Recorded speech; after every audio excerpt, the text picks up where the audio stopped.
Olá, vamos começar nossa próxima etapa do curso, que é análise de circuitos em regime permanente senoidal. A resposta completa de um circuito elétrico, como a gente viu anteriormente, é composta de duas partes, a resposta natural e a resposta que a gente chama de forçada.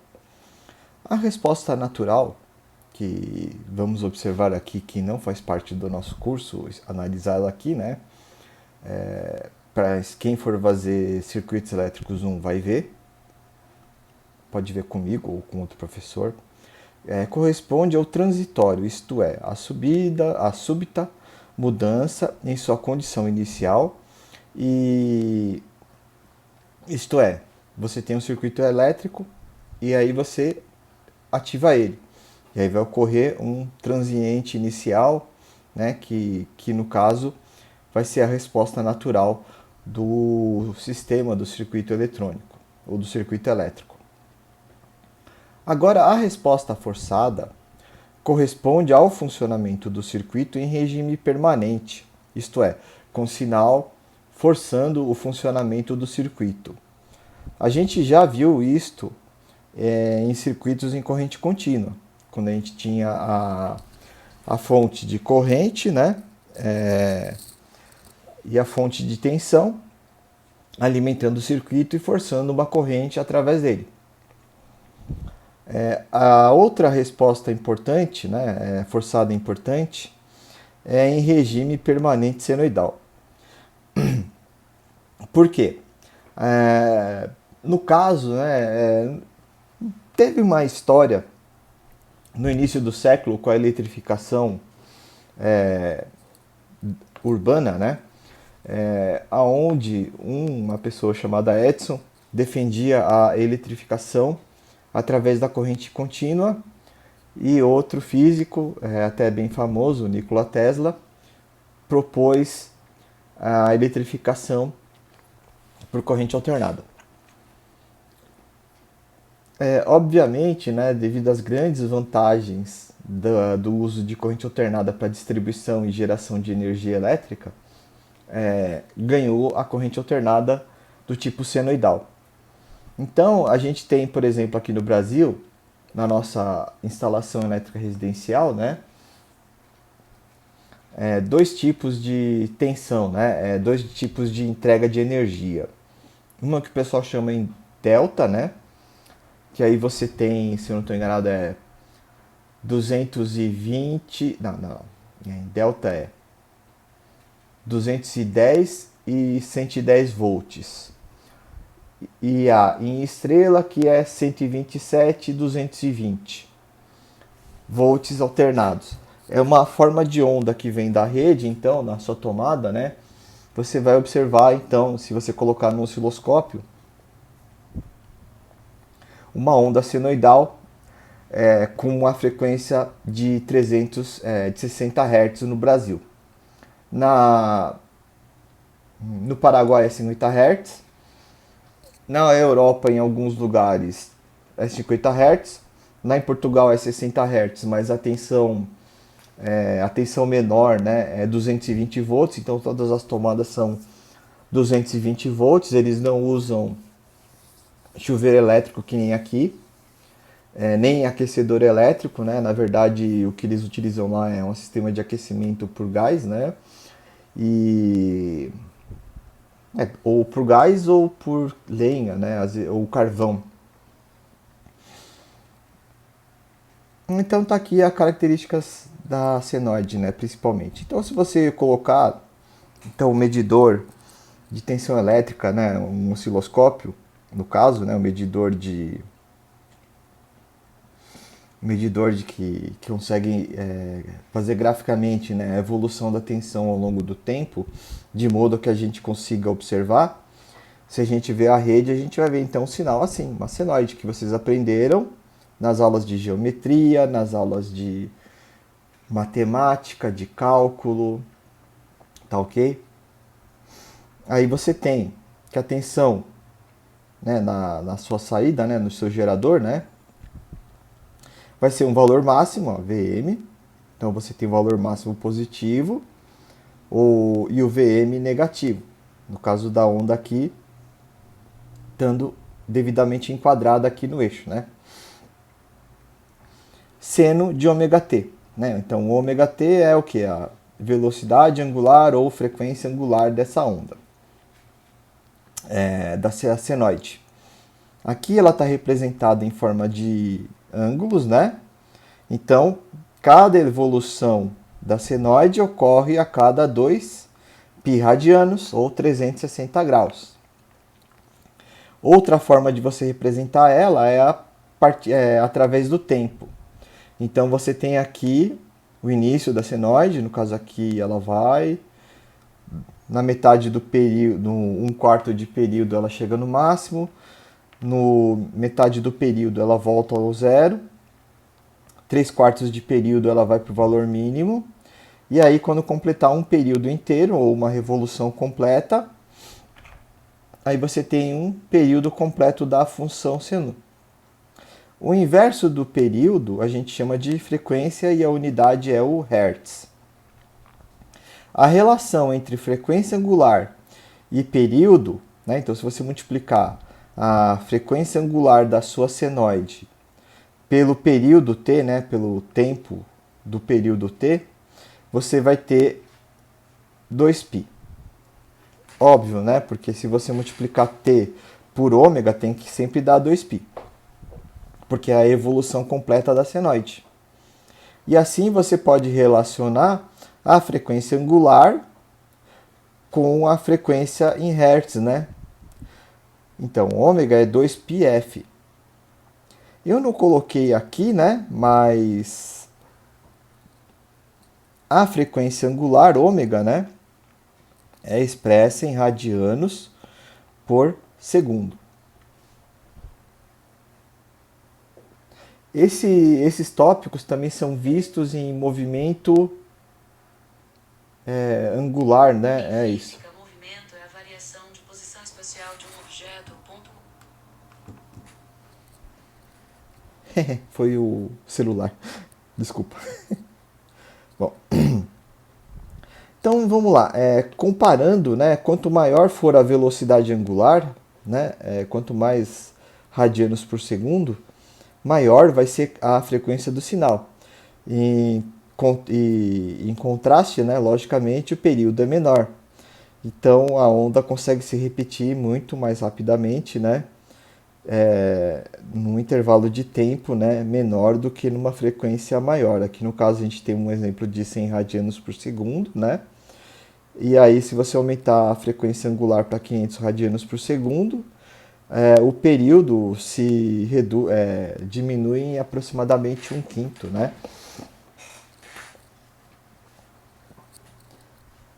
Bom, vamos falar agora sobre avanço e atraso, né? Como a gente vai ter um circuito elétrico e cada componente eletrônico vai ter uma queda de tensão, uma corrente específica, devido às características do sistema, pode ocorrer o avanço ou o atraso, né? Ou a gente pode ter uma onda que está no caso aqui no nosso caso aqui nesse exemplo, né? Aonde ela está iniciando aqui na origem, né? Vm seno de ômega t. Aí aqui eu coloquei uma segunda onda adiantada em θ graus, ó, mais θ graus. Quando a onda está adiantada, se a gente olhar no gráfico, parece que ela está atrás da outra, né? Mas na verdade o que está acontecendo é que ela está evoluindo antes. Então, por exemplo, ela já está em zero, né? Essa onda aqui, ó, ela já está em zero, mas só que a onda vermelha ela ainda está num valor negativo. A gente vai observar aqui, ó, ela já está no zero, ó. Só que aí a outra onda, essa aqui em vermelho, né? Ela está aqui num valor negativo. Só depois de θ graus é que ela chega em zero. E nesse caso, a onda mais clara que está aqui atrás, ela já vai estar num valor positivo aqui, ó. Por isso que essa tensão ela está adiantada né, ou avançada, né, em relação à tensão Vm seno de ômega t. Ou, se você quiser fazer o contrário, né, a tensão Vm seno de ômega t está atrasada em relação à tensão Vm seno de ômega t mais θ. Então tá aqui, ó, exemplo de senoide orientado em θ radianos. Outra forma de representar, e normalmente o que a gente faz em engenharia, né, em vez de representar o avanço ou atraso em graus, a gente, em radianos, né, que nem está nessa equação aqui, a gente costuma colocar, no caso aqui, expressar esse avanço atraso em graus. Então é só você converter, né? Aí você faz a regra de 3, né? Se π corresponde a 180 graus, x ou x graus corresponde a y radianos, uma coisa assim. Aí faz a regrinha de 3 e faz a conversão de graus para radianos e vice-versa. E a gente não pode esquecer de comparar a fase, quando for comparar a fase entre duas senoides, elas têm que estar no mesmo tipo de equação, né? Quer dizer, no mesmo tipo de forma escrita. Quer dizer, você só vai comparar se uma função senoidal está atrasada adiantada em relação a outra forma de onda senoidal. Se você tiver uma função senoidal e uma cossenoidal, você tem que transformar uma delas ou em seno ou o contrário, o seno e cosseno, mas os dois têm que ficar iguais, cosseno, cosseno, seno, seno, entendeu? Aí você pode comparar o avanço e o atraso entre esses sinais. Isso é importante. Para converter o seno e o cosseno, é bom relembrar aqui, né? O que a gente faz, né, é lembrar que o seno e o cosseno são a mesma função essencialmente, mas com uma diferença de fase de 90 graus. Então, o seno de ômega t é igual ao cosseno de ômega t menos 90. Ou, se você quiser escrever de outro jeito, né, cosseno de ômega t é igual a seno de ômega t, só que aqui mais 90, né? Então, por exemplo, a gente tem aqui a tensão V1, 5 cosseno de 5t mais θ. Esse 5t quer dizer que a velocidade angular do nosso senoide é 5 radianos por segundo. E aqui tem que ser também uma outra tensão na mesma frequência para a gente poder fazer a comparação. A tensão V2 está na forma V2 seno de 5t menos 30. Nesse exemplo, eu vou transformar o cosseno em seno. Para isso, então, a gente vai pegar e vai transformar esse cosseno para seno como? Somando 90 graus, né? Somando 90 graus. Então, V1 é igual a V1 seno de 5t mais 90 mais os 10 graus, que é a fase inicial. Resultando, né, em V1 é 5t mais 100 graus. E aqui é o V2, 5t menos 30. E aqui a gente tem um diagrama especial que a gente chama de diagrama fasorial. Aqui nós temos um vetor ordenado, né? Um vetor, né? Que vai ter na origem aqui o 0, né? Até um ponto V2 aqui, né?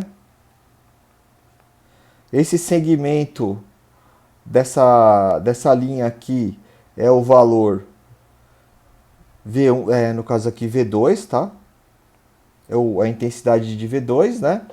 E aqui tem o V1 e o tamanho desse vetor, né, daqui até aqui, né, é V1, né? Então essa distância daqui do ponto até a origem é V1 e aqui do ponto desse ponto até a origem é V2. E ele está orientado a menos 30 graus para cá, e a outra tensão, V1, está a 100 graus para frente. Olhando já por esse diagrama fasorial, né, isso aqui a gente chama de diagrama fasorial.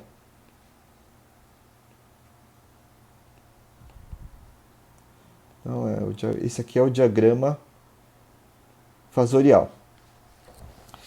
A gente vai observar que a tensão V1 está adiantada, né, de 130 graus em relação a V2, não é verdade? Porque daqui dessa tensão até a origem são 30 e depois você tem mais 30 graus até V1. Então isso dá 130 graus adiantado em relação a V2. Ou, né, a tensão V1 está... então V1 está adiantado 130 graus em relação a V2. Ou V2 está atrasado 130 graus em relação a V1. É bem fácil de fazer quando a gente faz esse esqueminha do diagrama fasorial. Porque aí você desenha essas senoides, né, na forma, no caso aqui está na forma polar, né? E aí você consegue ver aonde cada um desses fasores está e saber, né, identificar qual que é a distância de um para o outro.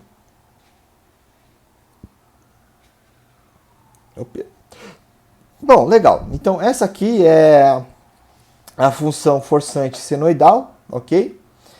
E essas são as características principais dela. Frequência, que é o inverso do período. Frequência angular, que é o ômega. E a frequência em hertz, né, que é o inverso do período. E a relação entre a frequência e a frequência angular é ômega igual a 2πf. Tem a amplitude, então vamos só voltar aqui atrás, né? Então a gente tem a amplitude, que a gente coloca aqui, chama de amplitude. Então aqui a gente chama isso aqui de amplitude de pico, né? E tem uma outra amplitude que a gente chama de pico a pico, amplitude de pico a pico.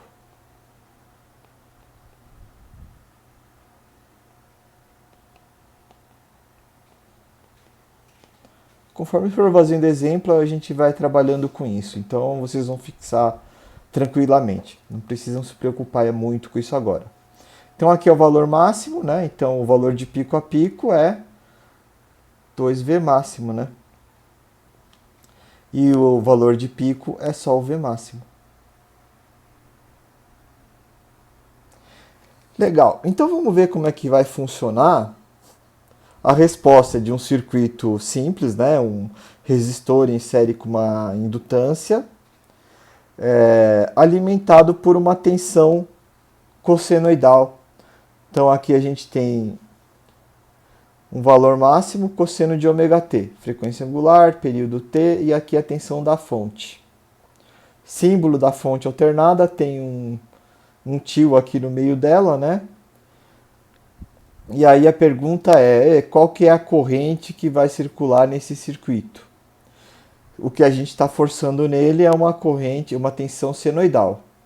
Então, como é uma tensão senoidal, a gente espera que a resposta forçada vai ser proporcionalmente uma corrente senoidal. Então, a gente espera que essa corrente seja algo do tipo uma soma de seno com cosseno, por exemplo. Tem essa forma aqui, I1 cosseno de ômega t e 2 seno de ômega t. E aqui no caso, essa corrente, né, e a tensão do gerador é relacionada assim, lei de Ohm, R vezes I dá tensão no resistor, e L dI dt é a tensão na bobina. Então aqui a gente tem a tensão V na bobina e aqui a tensão VR. Então aqui esse termo corresponde ao VL e esse aqui a tensão V no resistor. A gente não pode somar essas duas tensões de forma direta, porque a gente tem uma soma de cossenos e a gente não pode, se eles estiverem defasados, aí a gente sabe que vai ter aqueles fenômenos ou de é, interferência, né? Ou então de, no caso de interferência destrutiva ou construtiva. Se a gente for lembrar um pouquinho aí de mecânica ondas, né? Mas tudo bem. Então a gente tem essa resposta pela física, né? Aqui a tensão no indutor, né? É a lei de Faraday, né? No caso L, D e dt, né? E no caso do resistor, lei de Ohm. Então a gente vai aplicar a resposta que a gente espera. A gente vai calcular então isso, ó, L, D, corrente que a gente espera, né? I1 cosseno de ômega t, I2 seno de ômega t.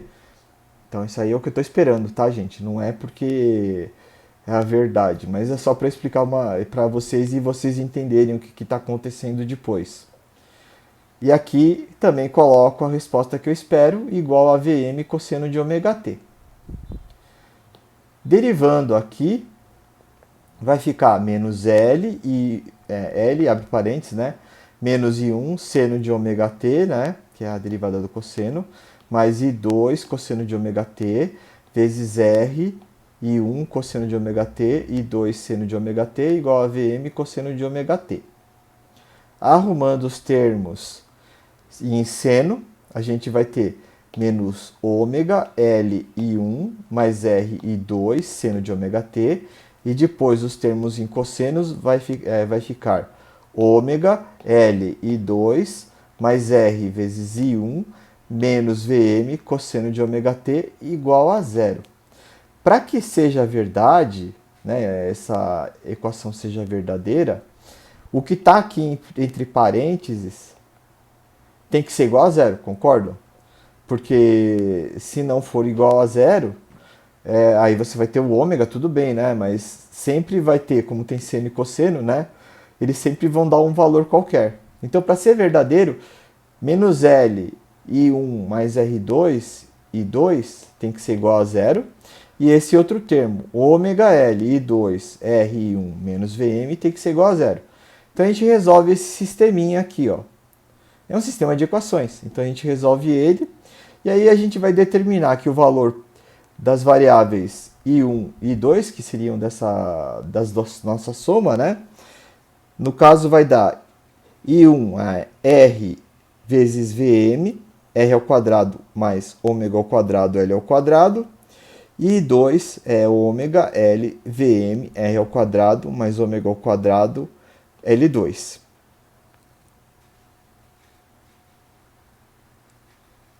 Assim, a corrente que a gente espera observar aqui vai ser desse tipo. E de ter R Vm R ao quadrado mais ômega L ao quadrado cosseno de ômega t mais ômega L Vm R ao quadrado mais ômega ao quadrado, L ao quadrado, seno de ômega t. Desenhando isso aqui, se a gente tivesse uma forma de dizer, vamos dizer assim, cosseno de ômega t, né?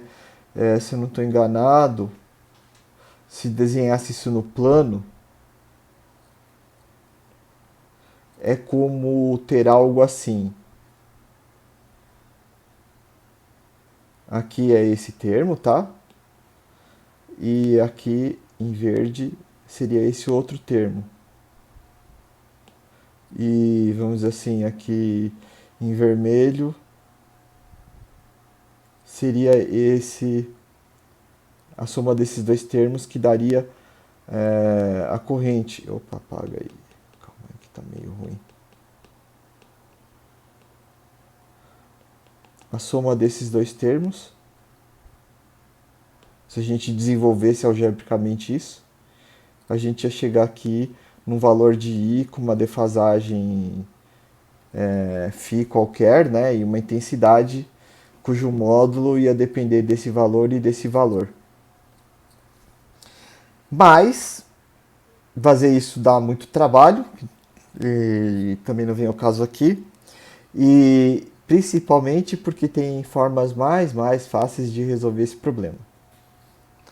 Então, na verdade, isso aqui é só para vocês entenderem, né, que realmente, se você aplicar uma tensão senoidal, cossenoidal ou senoidal aqui, a gente vai ter como uma resposta uma corrente do tipo senoidal, né? Uma corrente que vai ser na mesma frequência, olha. Só que vai estar defasada em relação à tensão de entrada. Vamos fazer isso aqui de uma forma mais fácil. Vamos trocar a nossa resposta genérica para cosseno de ômega t mais I2 seno de ômega t para algo mais genérico ainda, tá? Vamos supor que a nossa corrente vai ter uma intensidade A e vai ser do tipo cosseno, tá? Ômega t menos uma diferença θ. Né? Então a gente vai imaginar que essa corrente vai estar defasada em relação à tensão de entrada, que é o que eu acho que a gente vai acontecer. Então como é que vai ser? A gente coloca, aqui no caso, substitui, né? Substitui essa suposição, né? Essa suposição, substituir direto com isso. Então a gente vai ter A cosseno θ seno de ômega t, né? Cosseno de ômega t. Então aqui no caso eu estou pegando a propriedade trigonométrica da soma desse ômega t com θ. Então aí tem na tabela da trigonometria cosseno de ômega t menos θ é igual a cosseno θ vezes cosseno de ômega t. E mais A seno θ vezes seno de ômega t. Né? Tem uma propriedade trigonométrica que diz isso. Aí nós pegamos aquela resposta que a gente achou lá atrás, né?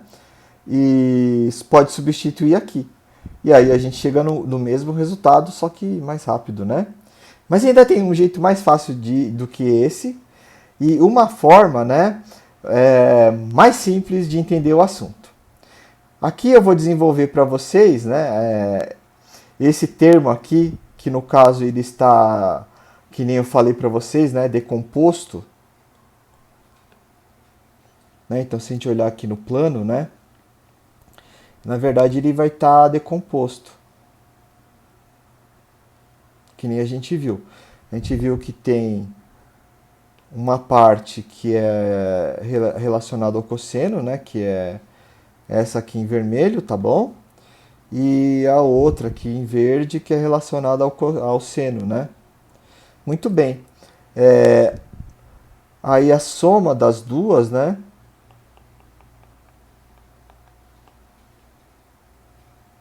Tá aqui, a soma das duas vai ter um módulo, que é o módulo da corrente I, e aqui a gente vai ter o θ. Esse θ é o arco tangente, então, do ômega L dividido pelo R. Né? Então, porque essa altura aqui é ômega L e R, né? Porque aqui é ômega L dividido por V e tal, né? E o módulo da corrente I é Vm, né? R ao quadrado mais ômega ao quadrado, L ao quadrado, que é o cálculo desse termo ao quadrado mais esse termo ao quadrado. Aí fazendo isso e arranjando ele, esse aqui é a intensidade da corrente que passa aqui. Mas ainda assim, tem um jeito muito, muito melhor de resolver esses problemas. E a solução final, para resolver esse problema aí de forma tranquila, né, é utilizar a função forçante complexa. Então, em vez de imaginar que você está pegando uma fonte de tensão senoidal, a gente pode substituir ela para termos de cálculo por uma fonte forçante imaginária complexa. Por quê? Se a gente lembrar da identidade de Euler, e elevado a j θ é igual a cosseno θ mais j seno θ. Se a gente utilizar então uma função forçante do tipo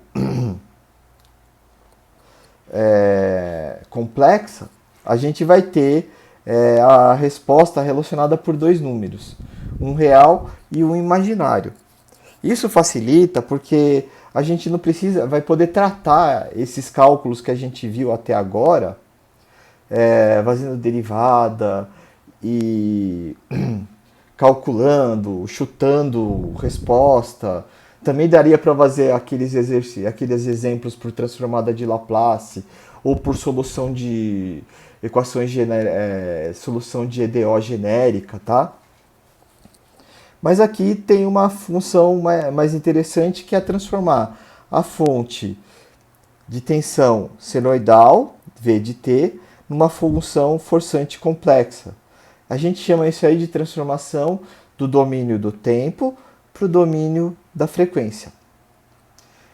Então, anteriormente, a gente tinha uma fonte senoidal que gera uma resposta na forma de corrente senoidal. Então, a gente tem Vm cosseno de ωt mais θ. Aí vai surgir aqui no nosso circuito, né, uma corrente Im cosseno de ωt mais φ.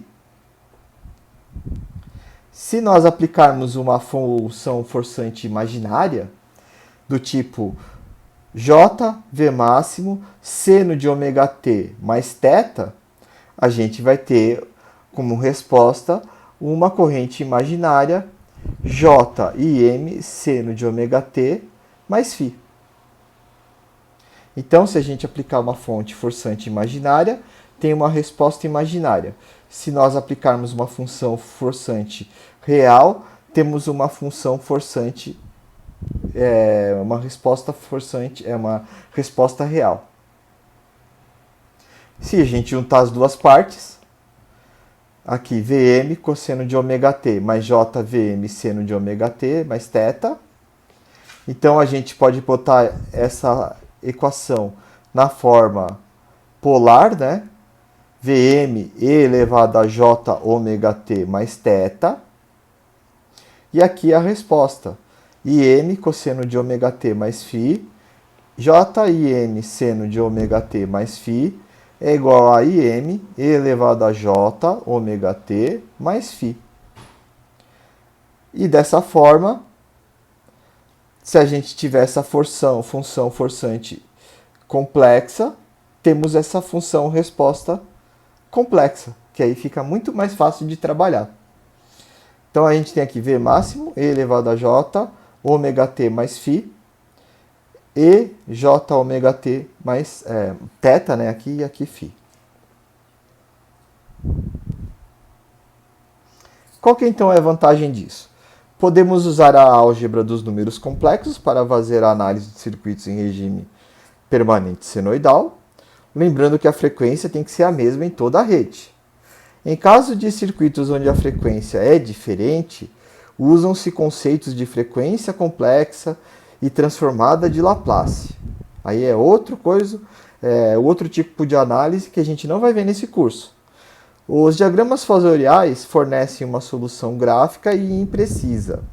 Através da notação complexa, podemos somar, subtrair tensões e correntes com precisão. E o diagrama fasorial agora vai ser representado num plano complexo, onde a gente vai ter um eixo com os números reais, com a parte real, no caso x, e no eixo y, os imaginários. Vou dar uma pausa nesse vídeo para ele não ficar gigante, e aí eu vou continuar no próximo com os exemplos, tá?